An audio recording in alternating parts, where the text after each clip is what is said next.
شهرستان از منطقه‌های دامنه‌کوهی ولایت سوق محسوب یافته، دارای دو جماعت، 17 دیه و 49000 نفر اهالی بوده. در ردیف دیگر شهر و ناحیه‌های اگروصنعتی به مسائل‌های آبادانی و سازندگی توجه خاص ظاهر کرده می‌شود. توسط کمک و دستگیری‌های حکومت جمهوری تاجیکستان و مقامات اجرایی حاکمیت دولتی ولایت، جهت اجرایش دستور سپارش و هدایت‌های پیشوای ملت محترم امام علی رحمان عاید به وسط روند کارهای بنیادکاری، طی سال‌های آخر مرکز مأموری ناحیه شهرستان به کلی تغییر یافته، موج کارهای آبادانی و سازندگی به دهات آن نیز دامن پهن کرده است. چنانچه امروزها در دهه شهرستان ناحیه با مبلغ گذاری ساکنان دهه، صاحبکاران و شخصان سخاوت پیشه و کمک و دستگیری مقامات محلی ناحیه مذکور، ساختمان بینای دو آشیانی کودکستان آغاز و ادامه داشته. من بعد آن 240 نفر کودک را به تربیت فرا خواهد گرفت. یادآور میشیم که الحال در ناحیه شهرستان دو کودکستان فعالیت داشته. سالهای من بعد ساختمان کودکستان های دیگر نیز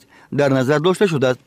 امروزها بهر استقبال گرفتن جشن 35 سالگی استقلال دولت جمهوری تاجیکستان در نزد مقامات اجرایی حاکمیت دولتی ناحیه شهرستان نقشه چهاربینی تصدیق کرده شده است که 192 بند آن به آماده نمودن ساختمان‌های تعییناتشان گوناگون روانه کرده شده است و تا امروز 146 عدد بیناهای تعییناتشان گوناگون از جمله بینای کمیته اجرایی حزب خلق دموکراتیک تاجیکستان، بینای مؤسسه دولت خواجگی جنگل، قصر فرهنگ و مانند اینها ساخته به استفاده شده ایستاده است.